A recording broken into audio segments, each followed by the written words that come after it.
If you can play Chopin's Nocturne in C minor, I'll marry you on the spot. Morgan Pierce didn't even glance up from her phone when she said it, her heels striking the marble lobby of Orion Records like a gavel. The janitor froze mid-polish, crouched beside the grand piano, and looked at her with eyes that carried more stories than words ever could. She thought it was just a joke until she saw the way his hand lingered on the bench. Stay with me until the very end, and tell me in the comments what city you're watching from, so I can see just how far this story travels. The lobby of Orion Records was a cathedral of glass and steel, cold perfect, echoing every sound like it wanted to memorize it. Late at night, it felt like a place no one owned, not even the woman who ran it. Morgan Pierce strode in, phone in one hand, espresso in the other. She barely noticed the janitor kneeling beside the grand piano, his broad shoulders hunched as he polished its legs like he was tending to something sacred. The instrument gleamed under the pendant lights, a relic in a world that preferred streaming numbers to real music.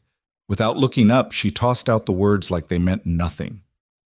If you can play Chopin's Nocturne in C minor, I'll marry you on the spot. Her heels clicked toward the elevator, and for a moment there was only the soft swish of cloth against wood. Then she heard it, his voice low and steady. I heard you, he said.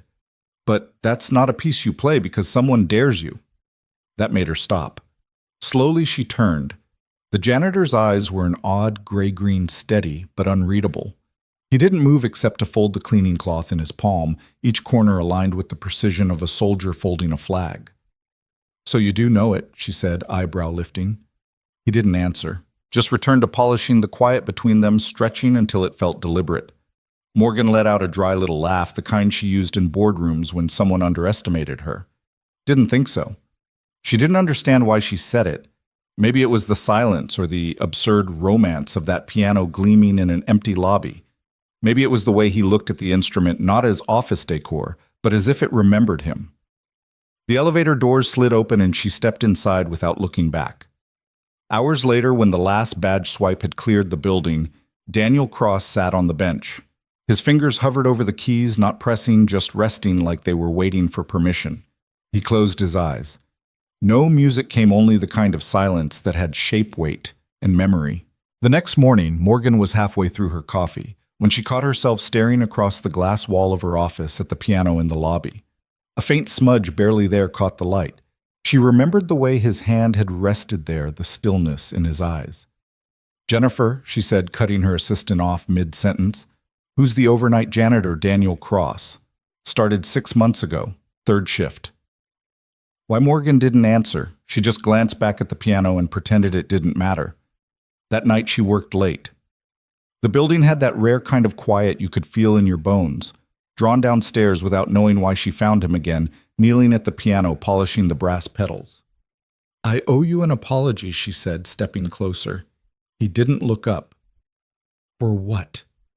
For being condescending. That Chopin comment. His hands slowed. Most people wouldn't remember. I remember everything she said softly. Daniel straightened, meeting her eyes. Then remember, this Chopin isn't a party trick. It's a prayer. Something in her chest tightened, though she didn't know why. She tilted her head. You speak like someone who's played him. I've played a lot of things, he replied. Doesn't mean I still do. Why not? He hesitated, cloth still in his hand. Because some things stop belonging to you when you stop needing them to survive. Morgan didn't know it yet, but those words were going to follow her for a very, very long time. Morgan told herself it was nothing, just a late-night conversation with a man who knew too much about Chopin to be scrubbing brass pedals for a living. But the words he'd left her with, some things stop belonging to you when you stop needing them to survive, slid under her skin and stayed there like a splinter she couldn't quite reach. 2 days later, she found herself in the lobby again, long after most of the building had gone dark. The security guard raised an eyebrow when she passed. Working late again, he asked. She muttered something about deadlines and kept walking, but the truth was, she wasn't sure why she was there. The piano sat in its usual place, gleaming under the pendant lights. She slowed her steps, scanning for him. No janitor cart, no steady rhythm of cloth over wood. The silence felt heavier without him in it. She lingered a moment, then went upstairs, annoyed at herself for caring. The following night, she stayed later than usual, not because she needed to finish contracts, but because the building's emptiness had started to feel expectant. Around midnight, she headed down to the lobby again, telling herself she was only passing through. This time, he was there.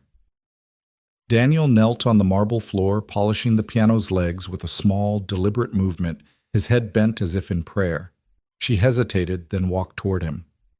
"You weren't here last night," she said. He looked up briefly. "Had to cover another floor." The conversation should have ended there, but instead she found herself asking, "How long have you been doing this janitorial work?" "Yes, about 8 years." He didn't sound ashamed. If anything, he spoke with the quiet confidence of someone who no longer explained himself. "That's a long time to be doing something you don't care about," she said. Daniel's mouth curved in something between a smile and a smirk. "You think you can tell what I care about? I think I can tell when someone's meant for more than this," she replied, her voice low, almost offensive. He set the cloth aside, leaned back on his heels, and studied her. "Maybe more looks different from where I'm standing." There was no challenge in his tone, no bitterness, just truth. It disarmed her in a way boardroom arguments never could. Morgan crossed her arms, unwilling to be the one to look away first. "I saw you leave something on the piano the other night," she said finally. A flicker passed over his face, gone as quickly as it came. "Did you 4 bars?" she said. "Handwritten." It stopped mid-phrase. "Most things do," he murmured. She stepped closer, tilting her head. "You wrote it, and if I did, then I want to hear the rest." He shook his head slowly. "It's not finished. Maybe it's waiting for someone to finish it with you," she offered. His eyes held hers for a moment like he was measuring the weight of her words. Then without answering, he picked up the cloth again and resumed his work as if the conversation had never happened. The next morning, she couldn't stop thinking about that half-written melody. She had meetings stacked back to back, a marketing crisis on the West Coast, and yet her mind kept drifting to a folded page of notes abandoned on a music stand. By early evening, she found herself pulling up old concert archives on her laptop. Names and dates scrolled past until one photo made her stop. It was grainy, taken from the back of a small concert hall.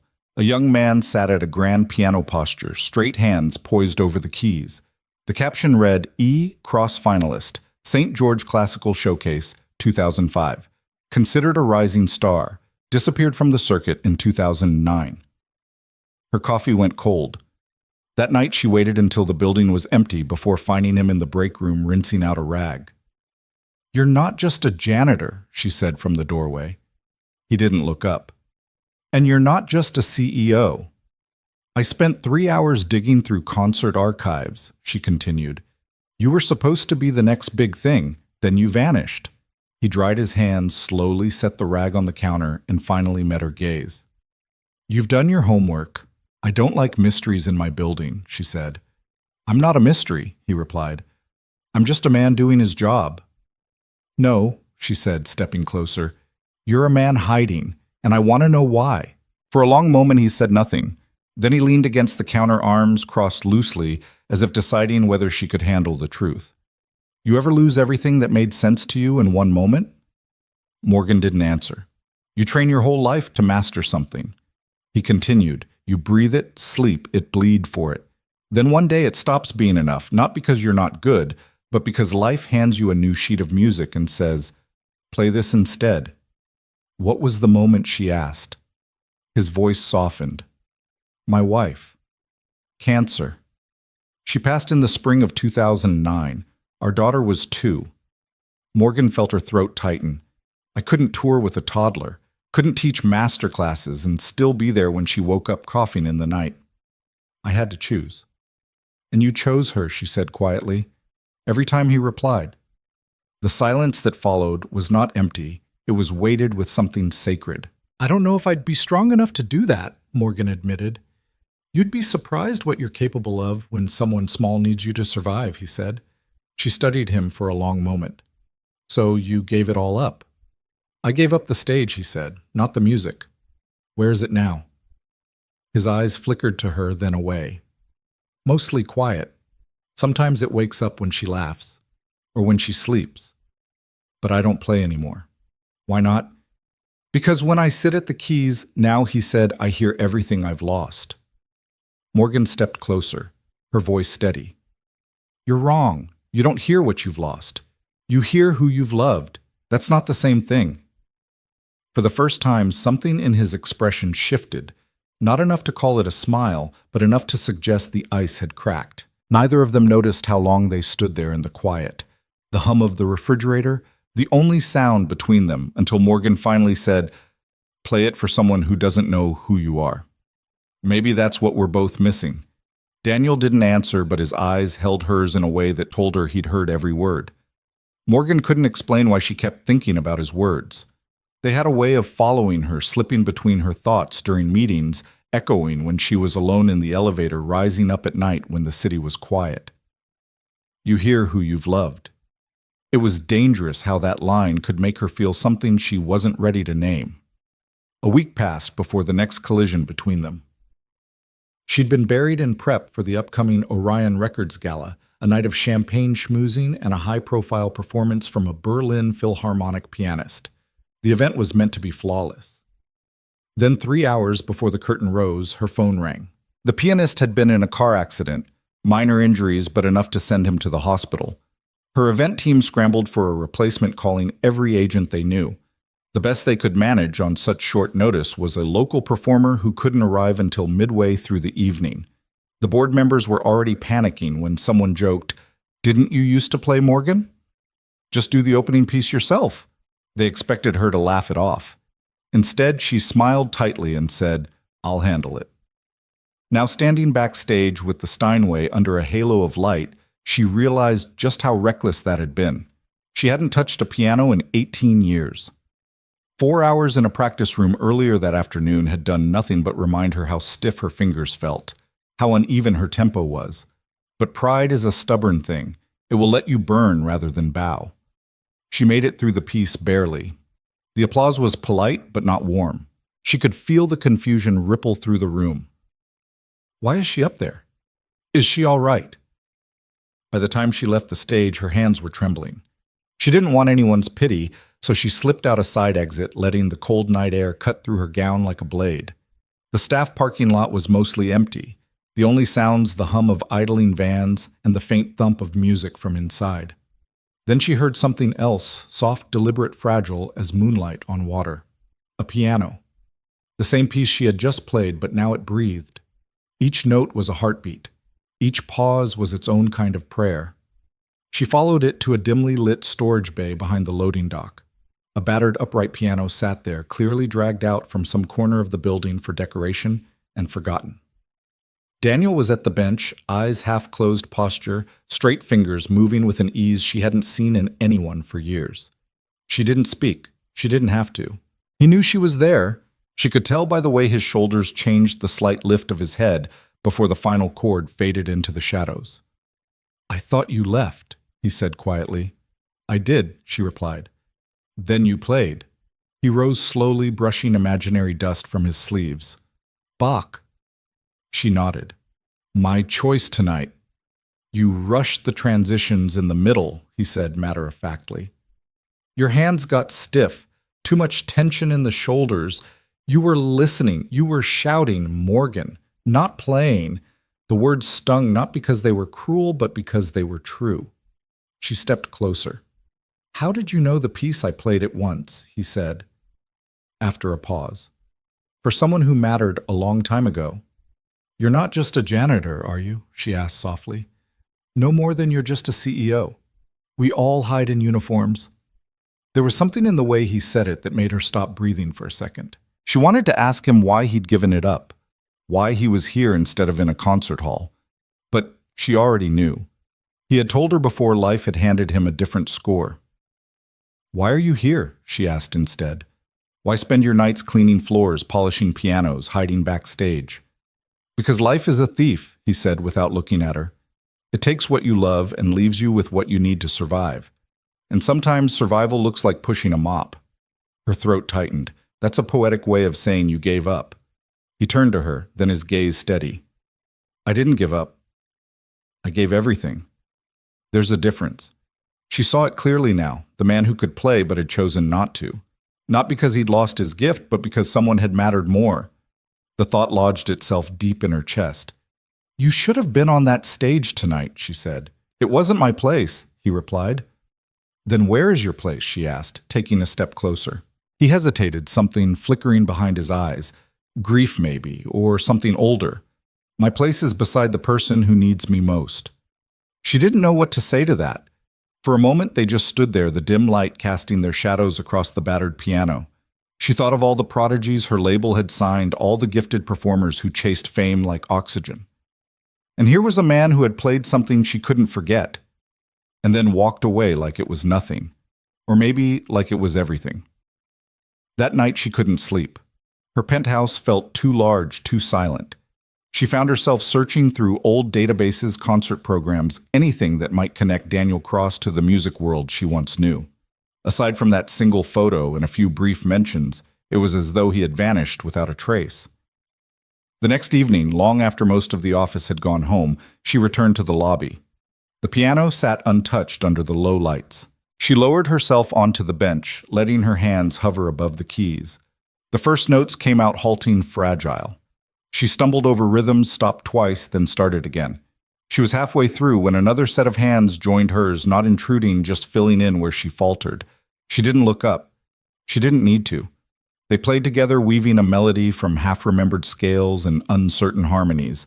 It was imperfect, raw, and somehow beautiful. When they finally stopped, she realized her chest felt lighter. Your left hand still tenses when you're uncertain, he said quietly. So does my heart, she replied. The two are usually connected. She turned to face him. What was that piece we just played? I don't know, he said. We made it up. Morgan smiled an unpracticed, unguarded smile she hadn't felt in years. Maybe we should finish it someday. Daniel's eyes softened. Maybe we already started. Morgan didn't plan to see him outside the building. She told herself their strange, wordless duet at the piano was just a moment, one that would fade like everything else in her overscheduled life. But 3 nights later, she was sitting across from Daniel Cross in a corner booth of a small diner 2 blocks from Orion Records, her blazer draped over the back of her chair, a plate of untouched fries between them. It had started as an accident. She'd stayed late again, reviewing contracts until the cleaning crew rolled in.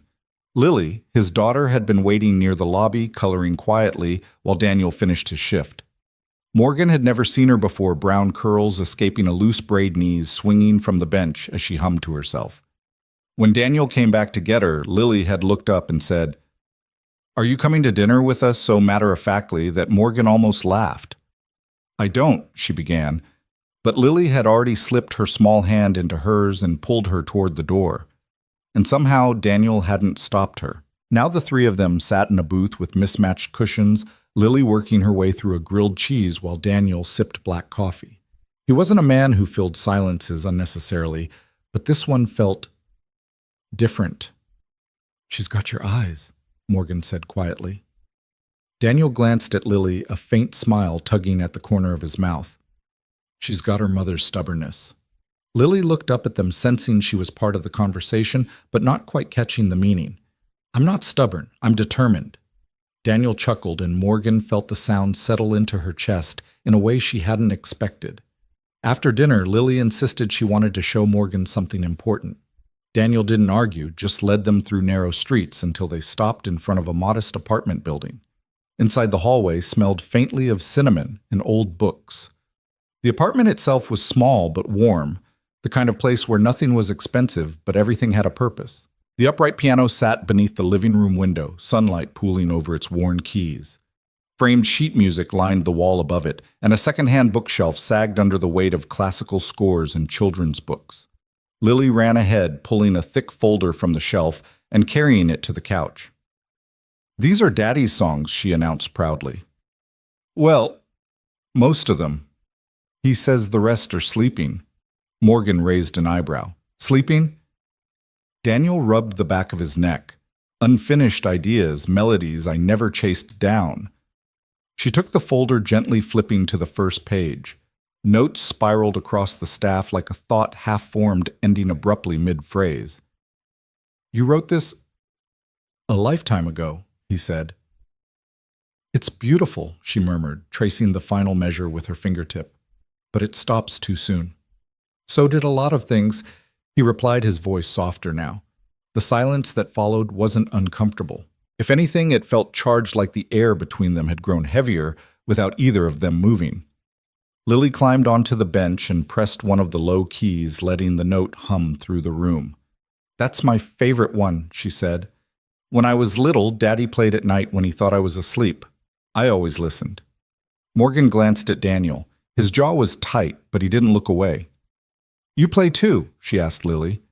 The girl grinned. "I try. My fingers are short." "They'll grow," Daniel said, adjusting her hand gently on the keys. "And they already know more than most people's hearts." Morgan sat beside them, watching as Lily stumbled through a simple arpeggio. Daniel didn't correct every mistake, only enough to guide her forward. His patience was something she wasn't used to seeing in a world that demanded perfection. When Lily was tucked into bed an hour later, Morgan found herself back at the piano. The unfinished score lay open in front of her, the pencil marks faint but still visible. Daniel sat beside her, the lamplight catching the faint lines of fatigue around his eyes. "Why this one?" she asked quietly. "Why not finish it?" He was silent for a long time. "Because I wrote it for someone I never got to say goodbye to. Finishing it felt final, like she'd really be gone." Morgan didn't ask who he meant. She didn't need to. Instead, she placed her hand on the keys, tentative but steady. Some songs aren't meant to be endings. They're meant to be open doors. He looked at her, something unreadable in his gaze. "You think I should finish it?" "No," she said softly. "I think we should." For a moment, neither of them moved. Then, like an unspoken agreement, their hands found the keys. They began to fill in the blank bars, testing variations, layering sound upon sound, not perfectly, but truthfully. It wasn't about skill anymore. It was about presence. At one point, Daniel stopped. "You modulated early." "I know," she said with a small smile. "It felt right. You're breaking the rules." "Rules didn't raise a child alone," she replied. "Rules didn't hold you together when your world fell apart." He looked at her for a long moment, and then his lips curved into the smallest smile. "No, but music did." The clock struck midnight before either of them noticed. Daniel leaned back, stretching. "Lily's got an early appointment tomorrow." Morgan rose, lingering at the doorway. "Thank you for letting me see this part of your life." He walked her to the door but didn't open it right away. She turned, meeting his gaze. "I've been thinking about what you said about survival and sacrifice. I realized something." "What's that?" "You didn't just give something up," she said. "You gave yourself away piece by piece to build something bigger than you." He didn't speak for a moment. Then quietly, "Maybe it's time." She stepped into the hallway, the air cooler than it had been inside. "Good night, Mr. Cross." He smiled faintly. "Good night, Miss Pierce."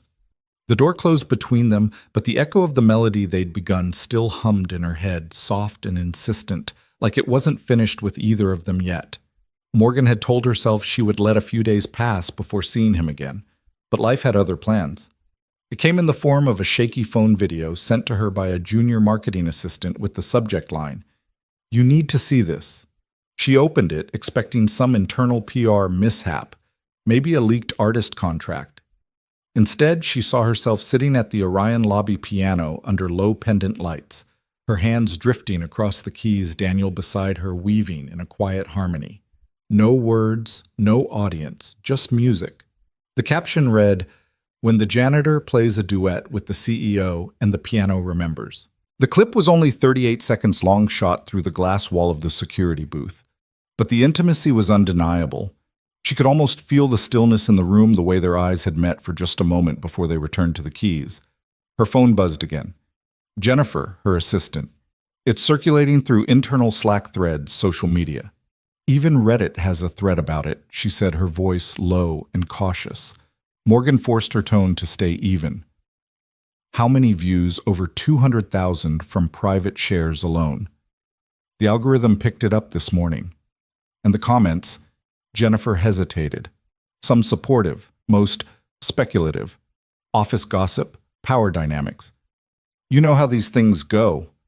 Morgan set the phone down, the weight of it pressing into her palm. "Does the board know they've called 6 times?"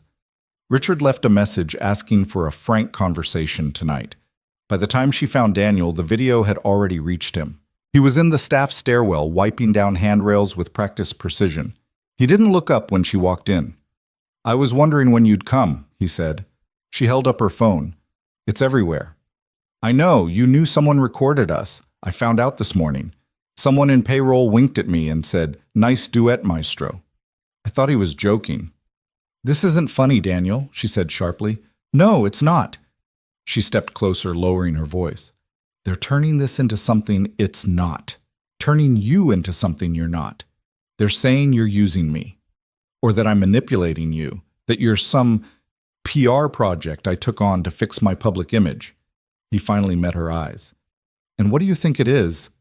"I think," she faltered, her throat tightening. "I think it's real. Whatever this is, it's the most honest thing I've touched in years."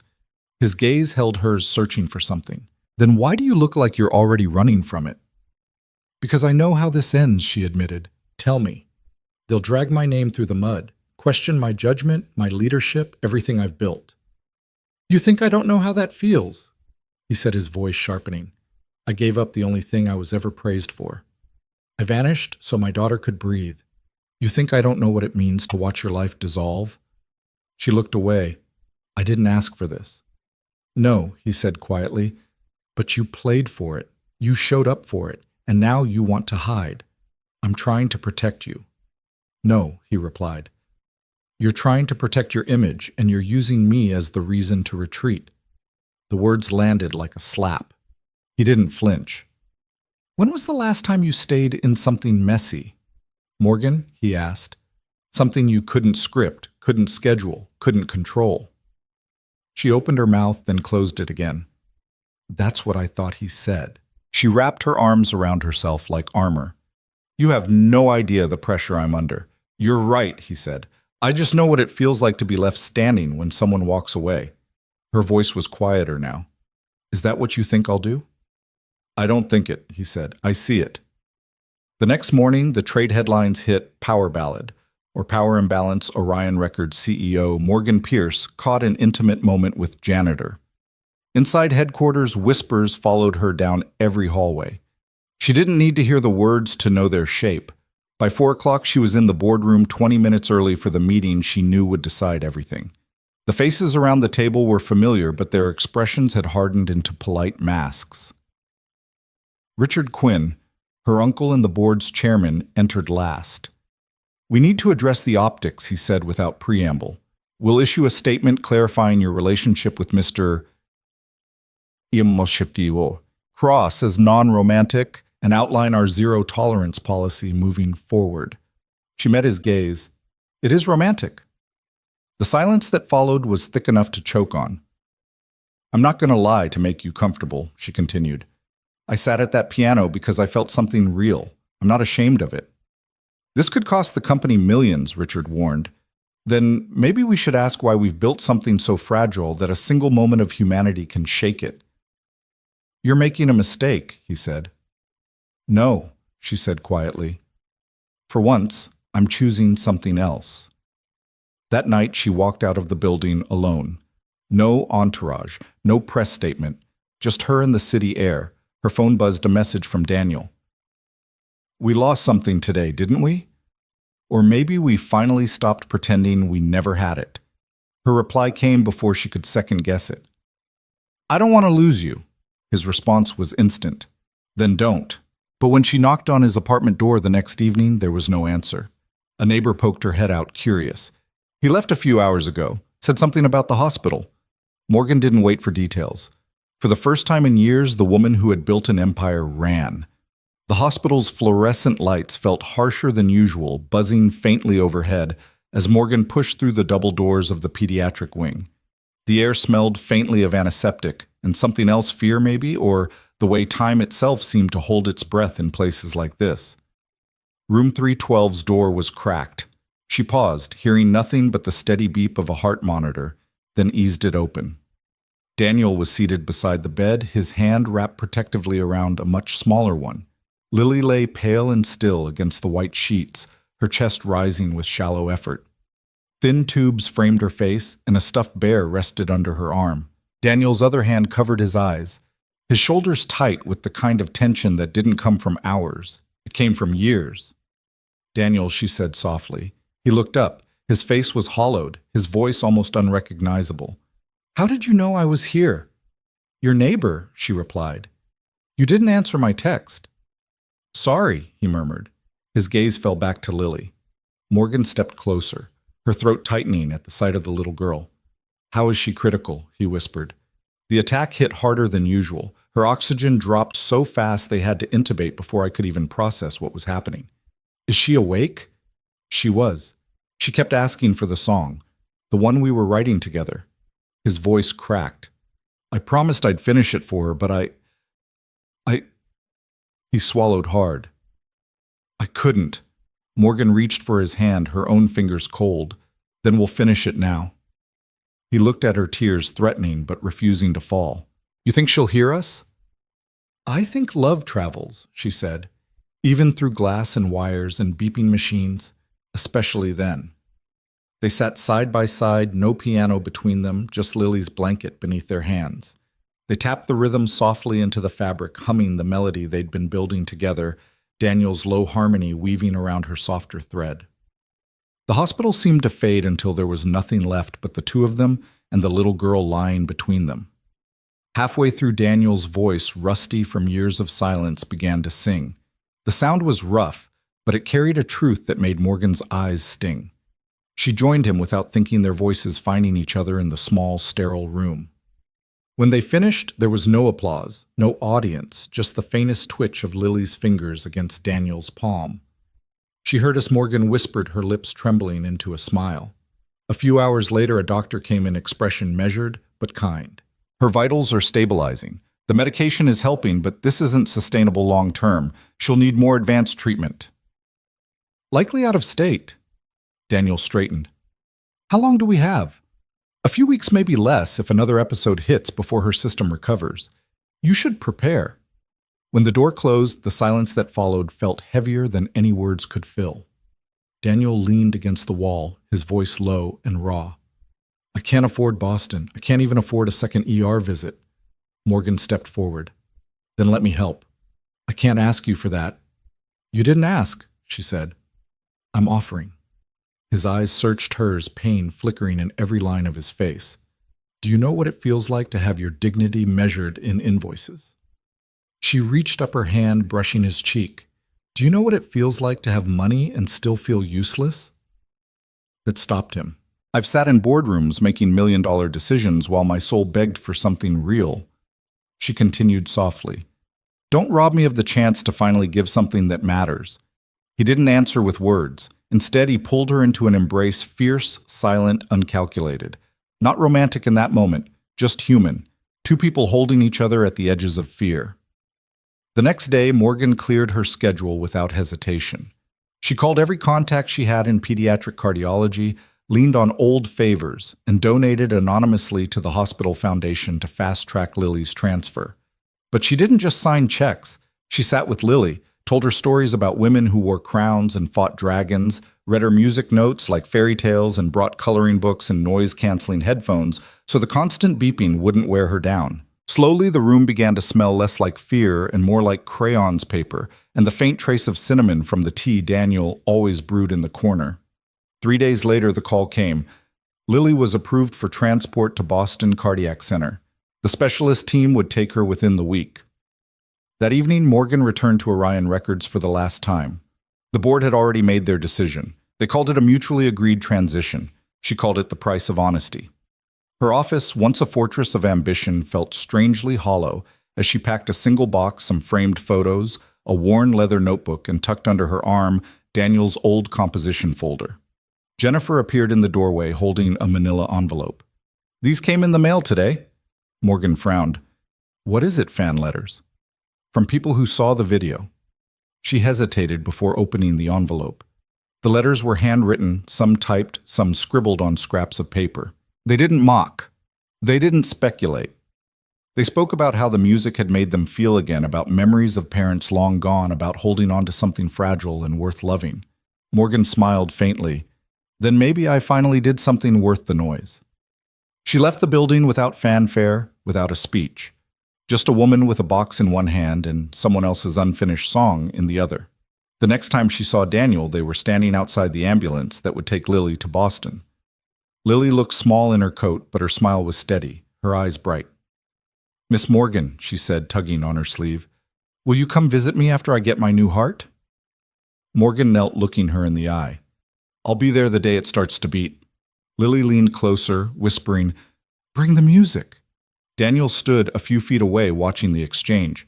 His eyes were misted, but his posture was proud. "Thank you," he said quietly when Morgan joined him. "You're welcome," she replied. "But I didn't save her. You did. Every day. You showed up when it was hard. That's what love looks like." He looked at her for a long moment. "You saved me." They stood there together until the ambulance doors closed, the sirens staying mercifully silent as the vehicle pulled away. Neither of them moved for a while, the hum of the street fading into something else entirely, an unspoken melody that neither wanted to see end. The ambulance was gone, swallowed by the city's gray streets, but Morgan stayed rooted to the spot long after it disappeared. Daniel hadn't moved either, his hands shoved deep into his coat pockets, his gaze fixed on nothing in particular. The air between them was heavy, but not empty like the pause between two movements of a song. She wanted to say something to promise him everything would be all right, but she had spent enough of her life dressing fear in false certainty. Instead, she simply asked, "Where will you be staying in Boston?" "A small place near the hospital," he said. "Short-term rental." "Just a bed, a kitchenette." "It's all I need, all you need," she echoed, though she knew he didn't mean it. They walked together in silence, their steps falling into an unplanned rhythm. By the time they reached the corner, the winter wind had found its way between them, but neither seemed in a hurry to part. In the days that followed, Morgan kept in touch with him more than she expected. She sent him updates from her contacts at the hospital, arranged for the first month's rent on his Boston apartment without telling him, and even had groceries delivered to the address he gave her just in case you forget to eat. He protested, of course, but she brushed it off every time. One evening, as the week drew to a close, she stopped by his apartment to drop off Lily's forgotten sketchbook. The hallway smelled faintly of cinnamon again, and she could hear the low hum of a kettle from inside. When he opened the door, there was something softer in his expression than she'd seen before. Not relief exactly, but a quiet gratitude that made her chest tighten. "You didn't have to come all the way here for that," he said, taking the sketchbook from her hand. "I wanted to," she replied. Lily appeared from the living room wearing a sweatshirt that looked 2 sizes too big a smile lighting her face despite the fatigue lingering in her eyes. "You came back," she exclaimed, wrapping her arms around Morgan's waist. Morgan laughed and hugged her back. "Of course I did. You have to show me the song title you picked." Lily dashed off to fetch a folded piece of paper, then returned with the kind of seriousness only a child could manage. She opened it to reveal bold, colorful letters, "The Song That Never Sleeps." Daniel raised an eyebrow.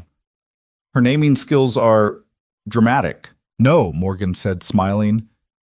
"She understands something most composers forget, that real music doesn't end when the notes stop." They gathered around the piano again, this time in daylight.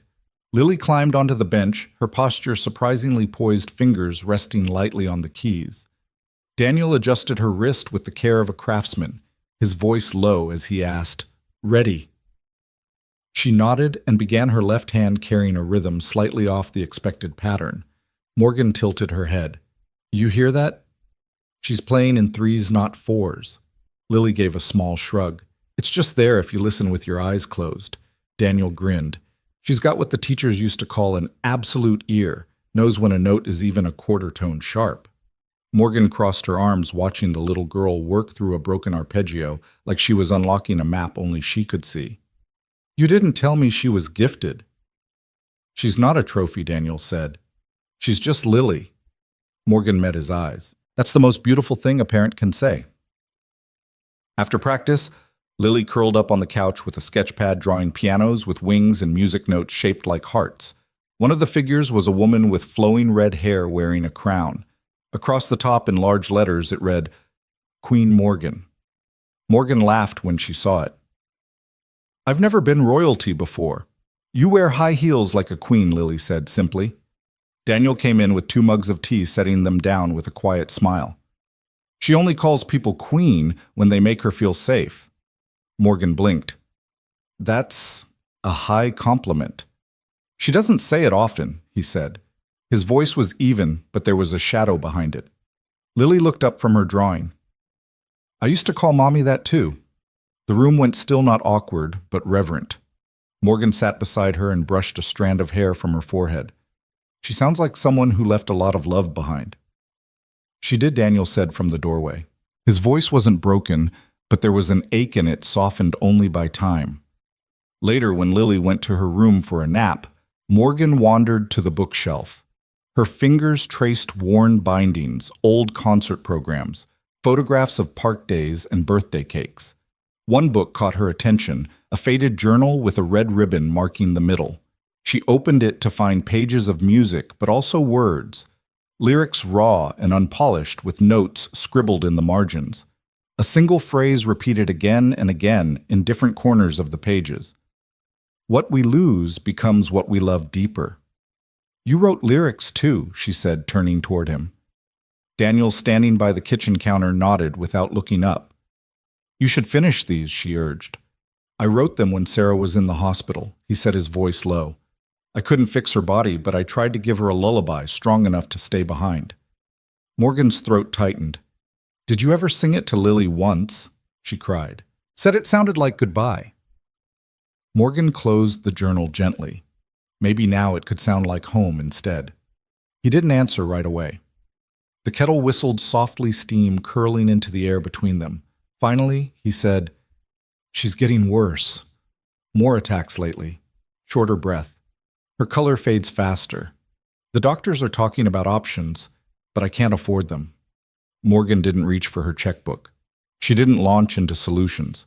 She stepped closer and said, Then let me sit with you in the middle of that fear. You shouldn't have to carry this alone. He looked at her like he didn't quite know what to do with the words. I'm not used to people standing still when things get hard. Then I'll be the first, she whispered. When she finally left that night, Lily stirred from her nap just enough to whisper, Will you play that half-finished song again tomorrow? The one Daddy started. Morgan smiled. Of course. As she closed the apartment door behind her, the echo of those words stayed with her. Not because of the music, but because of what Lily had said before slipping back into sleep, something Morgan didn't share with Daniel yet. I think that song is helping Daddy come back to life. The next morning, Morgan woke before sunrise, the city outside her window still wrapped in the gray hush of early winter. She tried to push thoughts of Daniel and Lily aside, but they clung to her like a stubborn refrain. The way Lily had leaned against her during the piano lesson, the way Daniel's eyes softened when his daughter played it, was as if she'd been given a glimpse into a world where everything was smaller, but somehow infinitely more important. By noon, she was back at Orion Records, though she had no real reason to be. Her office felt like a ghost of the life she'd been living, the polished desk and framed awards suddenly meaningless in a way she hadn't expected. She sat there for nearly an hour before deciding she couldn't stay in that space any longer. When she arrived at Daniel's apartment later that afternoon, the hallway was too quiet. She knocked twice. No answer. Just as she was about to leave, the neighbor from before peeked her head out. They went to the hospital, she said. Something about Lily's breathing.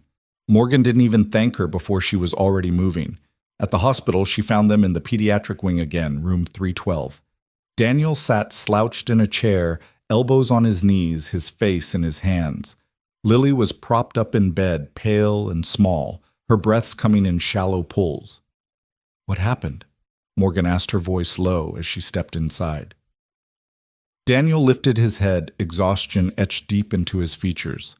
She had another attack. This one came on fast. They've stabilized her for now, but he trailed off, shaking his head. Morgan crossed to the bed, taking Lily's hand gently. Hey, sweetheart, you scared us. Lily gave the faintest smile. I want the song, she whispered. Daniel's throat worked, but no sound came out. I can't, he began, but Morgan cut him off softly. Yes, we can. They moved to either side of the bed, tapping the melody out on the blanket just as they had before. Morgan began to hum the first line, Daniel, joining a beat. Later, their voices blending into something that felt less like music and more like a lifeline. Lily's eyes fluttered shut, her breathing evening out with each note. When they finished, the room was silent except for the steady rhythm of the heart monitor. Daniel stared at his daughter like she was something both fragile and indestructible at the same time. A doctor entered, glancing between them. She's stable for now. But we can't keep doing this in cycles. She needs surgery and she needs it soon. There's a facility in Boston, the best pediatric cardiac team in the country. I'll make the referral, but there are costs. Logistics. We'll make it work, Morgan said before Daniel could speak. Outside in the hallway, Daniel turned to her, his voice rough. Don't do this. Don't take on something you don't have to. I want to, she said simply. You know what it's like, he said, to have your dignity measured in invoices? Yes, she answered, and I know what it's like to have money and still feel useless. Don't take this from me. Something in his shoulders eased, but his eyes were still guarded. Why? Why are you doing this? Because you've spent years showing up for her when it was hard. Let me show up for you now. That night she made calls until her voice was hoarse. By the end of the next day, the Boston transfer was approved. 3 mornings later, the ambulance waited at the curb outside Daniel's building. Lily wore a knit hat that slipped over her eyes, and she kept adjusting it with a stubborn determination that made Morgan smile. You ready for your big trip? Morgan asked. Lily grinned faintly. Will you come visit me after I get my new heart? I'll be there the day it starts to beat. Morgan promised. Before they loaded her into the ambulance, Lily leaned close. Bring the music. Morgan stood beside Daniel as the doors closed. Neither speaking until the sirens faded into the distance. The street felt strangely still, the winter air pressing in around them. Thank you, he said at last, his voice almost too low to hear. You don't have to thank me, she replied. You've done the hard part every day, loving her even when it's hard. He looked at her for a long time, something unspoken passing between them. You saved me, he said quietly. They stayed there until the cold started to bite through their coats. When they finally turned to go, they walked without hurry, side by side, as if neither wanted to be the first to let the other slip away. That night in her own apartment, Morgan sat at the piano she hadn't touched in over a decade. She opened Daniel's composition folder to the unfinished piece they'd worked on together. The notes stared back at her like an open question. She placed her fingers on the keys and began to play slowly at first, then with more certainty, hearing not just the music but the echo of a child's voice saying, I think that song is helping Daddy come back to life. When the final chord faded, she stayed there, hands resting on the keys, realizing that maybe it wasn't just helping him. Maybe it was bringing her back too. Boston in January had a way of swallowing sound. Snow softened the streets. The traffic moved slower and the hospital sat like a beacon in the gray, its tall glass windows catching what little light the day had to offer. Morgan had flown in early that morning, landing before sunrise, so she could be there when Lily arrived. The ambulance pulled up just after 9. Morgan stood by the curb, her breath forming small clouds in the frigid air. The back door swung open and Daniel stepped down first, bundled in his old coat, his eyes scanning until they landed on her.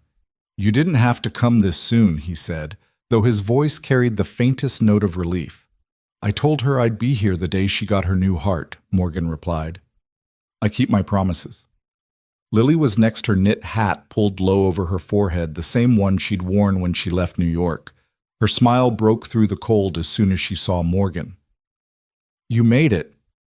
Of course I did, Morgan said, leaning down so they were eye level. You didn't think I'd miss this, did you?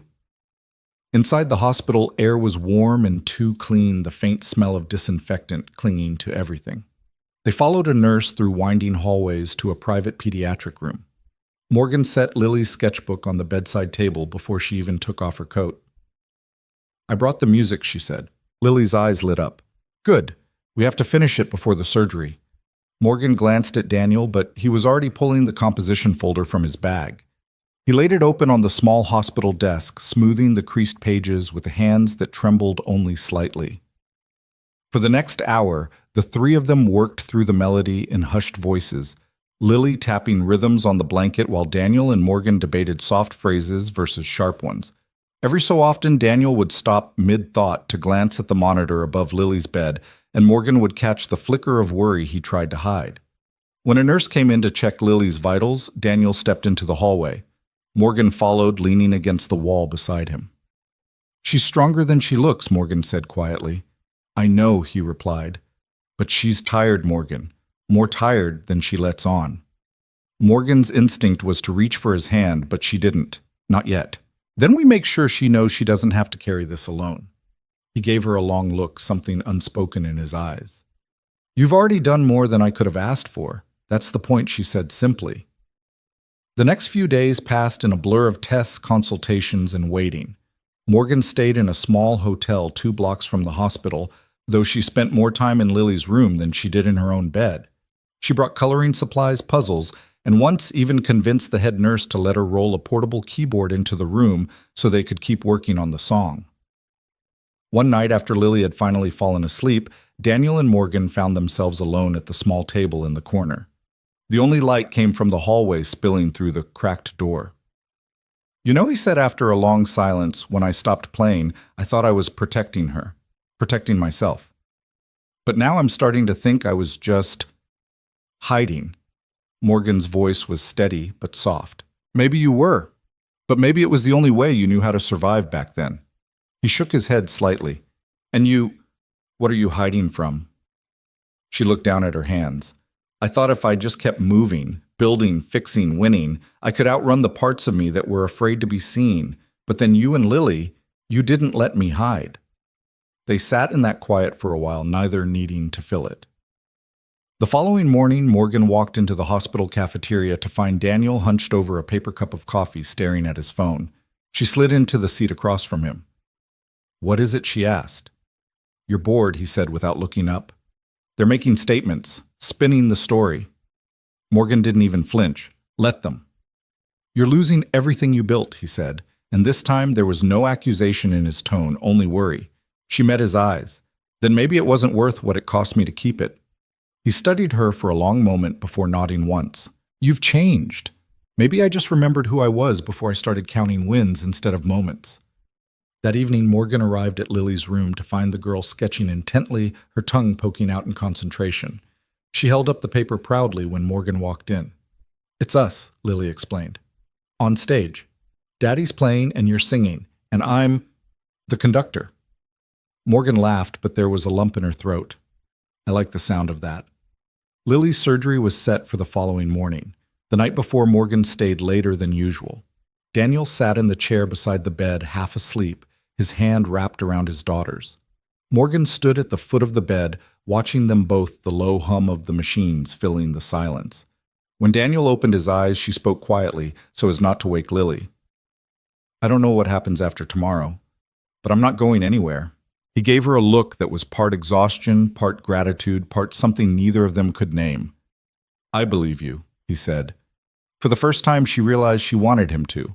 The room was dim, the only light the faint blue glow from the monitor. Morgan sat down in the second chair close enough for her knee to brush his. They didn't talk after that. They didn't need to. The weight of the moment was its own language, one they both understood. The hospital woke before the sun did. In the pre-dawn stillness, the corridors hummed with a quiet urgency, nurses moving briskly, the scent of sterilized air sharper than usual, the muted squeak of rubber soles on polished tile. Morgan arrived at Lily's room just as the first light brushed across the glass. Daniel was already there, still in yesterday's clothes, his hair slightly mussed. He looked like he hadn't slept, but there was a steadiness in his posture that hadn't been there the night before. Lily was sitting up in bed, small hands fidgeting with the cuff of her sleeve. When she saw Morgan, her smile was faint but immediate. You came before breakfast, she said. I wasn't about to let you start the biggest day of your life without me, Morgan replied, moving closer to the bed. Daniel glanced at her with quiet gratitude, though he didn't say anything. A nurse entered with a clipboard explaining the pre-op steps in a soft, measured voice. Morgan listened, but her focus kept drifting back to Lily's face, those curious eyes that held both excitement and a fear too grown up for her years. When the nurse stepped out, Morgan crouched down so she was eye level with her. You ready? Lily tilted her head. Do you think they'll let me hear music while I'm asleep? Morgan smiled. If they don't, we'll make sure the first thing you hear when you wake up is your song. That seemed to settle her, at least for the moment. A few minutes later, orderlies came to wheel Lily toward the surgical wing. Daniel walked on one side of the bed, Morgan on the other. Neither spoke during the ride down the hall, the air between them thick with the weight of what was about to happen. At the double doors, they had to stop. Daniel leaned down, kissing his daughter's forehead. "I'll be here when you wake up, Peanut." Morgan took Lily's hand one last time. "And I'll be here too." The doors swung closed, leaving them in the quiet hallway. For a long moment, neither moved. Then Daniel exhaled sharply, his shoulders sagging. "And now we wait," he said, almost to himself. They found seats in the surgical waiting area, a large windowless room that smelled faintly of stale coffee. The hours stretched, each one heavier than the last. Daniel paced at intervals, his boots whispering against the tile. Morgan alternated between watching the clock and watching him. At one point he stopped in front of her, his voice low. "Do you pray? Not in the way I used to," she admitted. "But I believe in showing up for people. That's my prayer now." He gave a small nod as if that was enough for him. 5 hours later, a surgeon in blue scrubs appeared at the doorway. Both of them stood immediately, the air in Morgan's lungs catching. "She's stable," the surgeon said. "The procedure went well. She'll be in recovery for a while, but so far, everything looks promising." Morgan felt Daniel's hand close around hers before she even realized he'd reached for it. It wasn't a deliberate gesture, it was instinct raw and unfiltered. She didn't pull away. When they were finally allowed into the recovery room, Lily was pale but breathing evenly, her small chest rising and falling with a rhythm that felt like the answer to a question they'd been afraid to ask.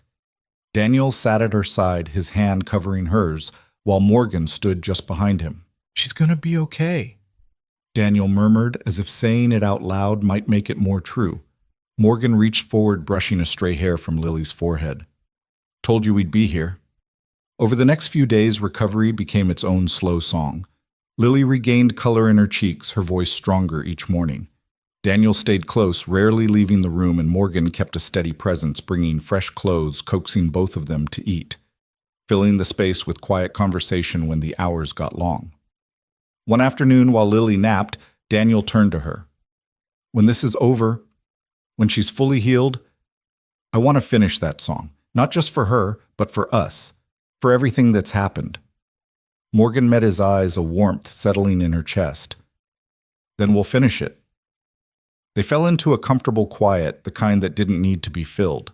The beeping of the monitor, the soft hum of hospital machinery, the slow and steady sound of Lily breathing. It all felt like part of the same rhythm.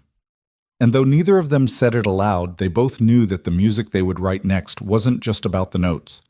It was about the way they'd found each other in the spaces between them. The snow had started again by the time Lily was discharged. Flurries swirled in the Boston wind, catching on her knit hat as she stepped out of the hospital for the first time in weeks. Daniel hovered close, one hand steadying her elbow, the other holding a small duffel. Morgan walked on the other side, matching her pace, watching her take in the cold air like it was a gift she'd been waiting for. They weren't going back to New York yet. The doctors wanted her nearby for follow-up appointments, so Morgan had arranged a short-term apartment in a building just a few blocks from the hospital. It wasn't large, but it had wide windows and enough light to make the place feel warmer than the weather outside.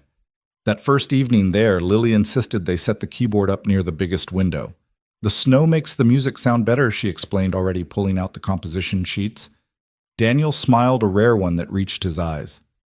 "Let's see if you're right." For the next hour, the three of them sat in that sunlit corner, Lily playing slow, careful notes, Daniel guiding her fingers. Morgan leaning against the wall with her coffee humming the melody when Lily faltered. The unfinished song had grown in quiet ways over the weeks, almost without them noticing. It wasn't Chopin's Nocturne anymore. It was something entirely theirs. After Lily went to bed, Morgan lingered in the kitchen, rinsing mugs while Daniel straightened the music sheets. He looked up at her after a moment. "I don't know how to thank you for all this." "You don't have to," she replied, drying her hands. "I didn't do it to be thanked."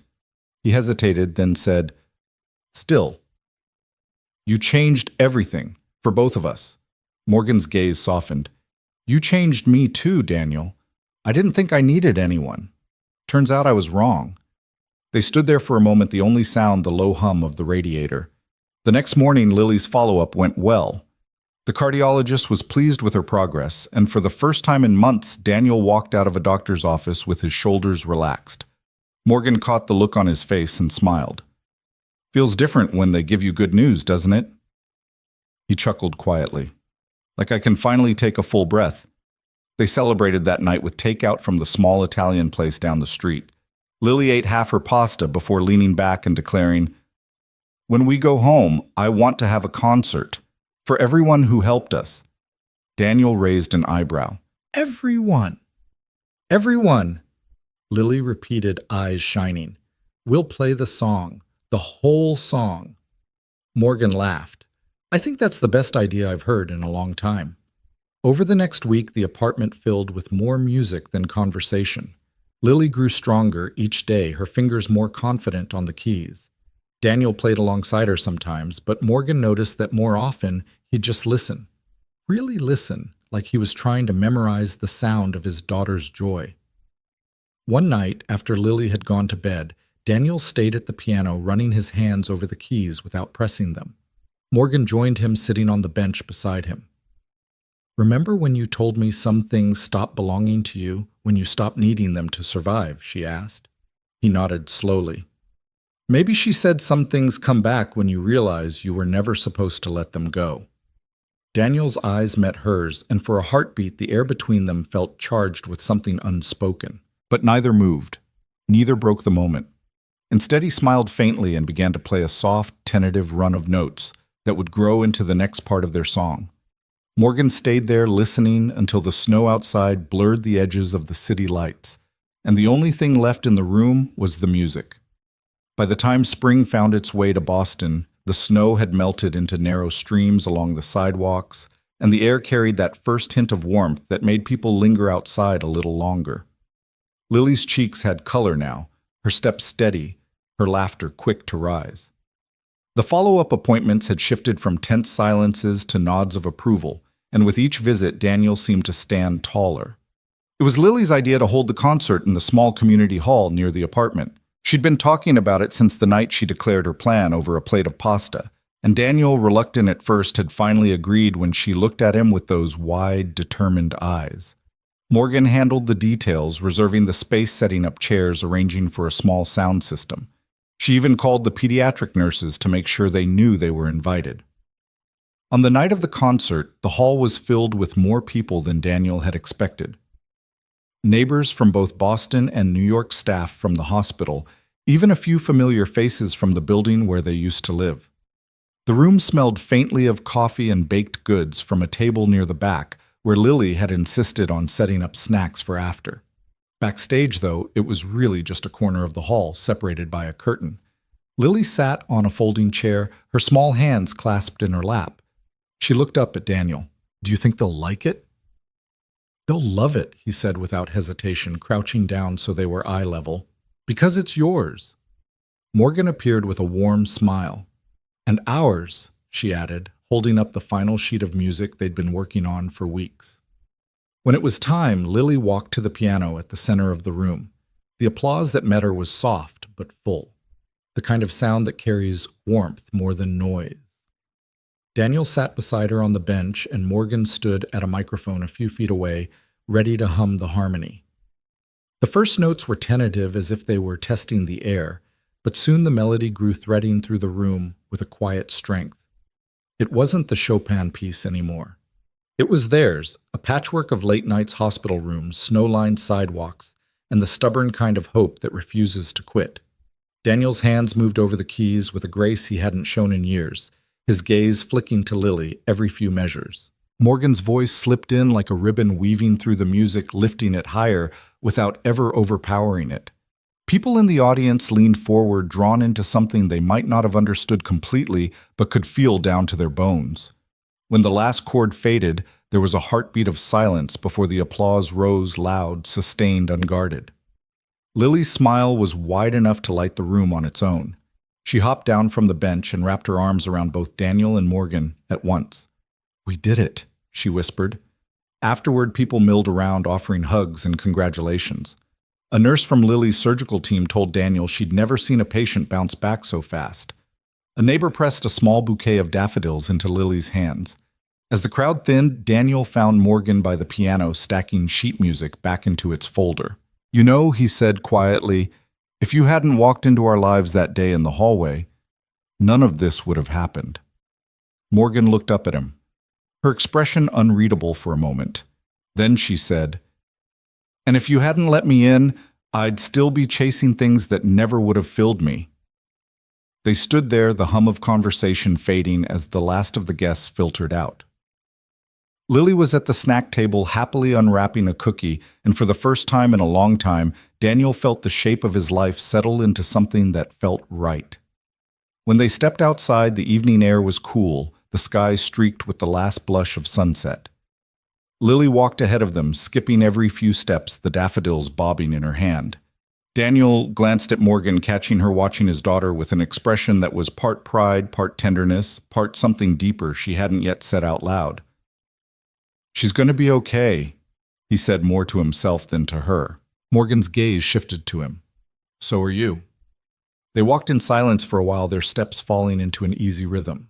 And though there were no grand declarations, no promises spoken under the fading light, both of them knew that what they'd built note by note, moment by moment, wasn't something that would end when the music stopped.